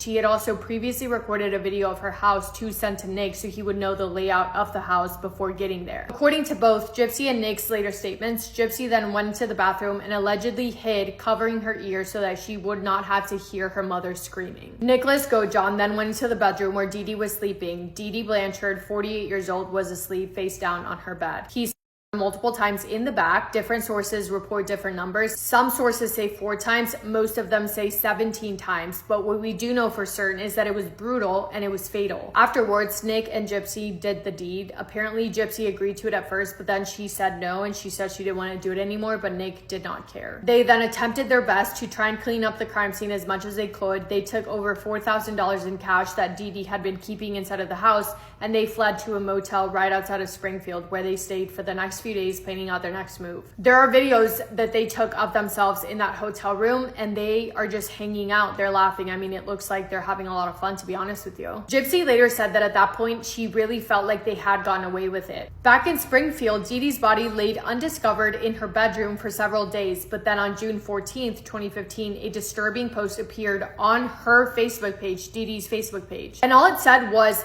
"That Friends who saw the post were immediately alarmed. They tried calling their house. There was no answer. They grew more and more worried by the second. And then they saw an additional post that was even more alarming, because that one read, quote, "I that fat pig and sweet innocent daughter. Her scream was so loud, LOL, end quote. Nobody knew who was writing the post, but they were scary and alarming, obviously. Several friends went to the house and they called the police. When officers arrived and they entered the home that evening, they found Dee Dee's decomposing body on her bed, covered up with a blanket. But Gypsy was nowhere to be found and her wheelchair was still in the house. Initially, every single person was worried because a very sick young girl had disappeared. Her mother's body had been found inside of her own house. Amber alerts went out for Gypsy. A vigil was held. People were so scared that Gypsy had been kidnapped and that she was in terrible danger. But police were already following the digital trail. They asked Facebook to trace the IP address of the disturbing post made, and what do you know? The IP address led them straight to Big Bend, Wisconsin, to Nick's house. On June 16th, just 2 days after discovering Dee Dee's body, police agencies in Wisconsin showed up and arrested Nick and Gypsy at his house. As the investigation unfolded, the full truth started to emerge about everything that Dee Dee Blanchard had put her daughter through, and the public reaction shifted immediately. You definitely had people that were extremely shocked and disturbed to hear what Nick and Gypsy did, but at the same time, you also had people that looked at Gypsy fully like a victim who felt that she had no other choice but to get rid of her mom to escape. Gypsy and Nicholas were both charged with first-degree murder and held on a $1 million bond. On July 5th, Gypsy Rose Blanchard accepted a plea deal. She pleaded guilty to second-degree murder and she was sentenced to 10 years in prison. Nicholas went to trial in November of 2018. His defense attorney argued that he didn't have capacity for clear judgment and that what he did was more so Gypsy's idea than his. In the end, he was found guilty of first-degree murder and he was sentenced to life in prison without the possibility of parole, plus an additional 25 years. When the judge asked him if he had anything to say, all he said was, quote, "I was blindly in love," end quote. In a later interview with ABC News, he stated, quote, "I love Gypsy to the point that I would have done anything for her. I've proven that with what I did. Unfortunately, because of how far I went, I feel she's betrayed me. I feel that she's abandoned me," end quote.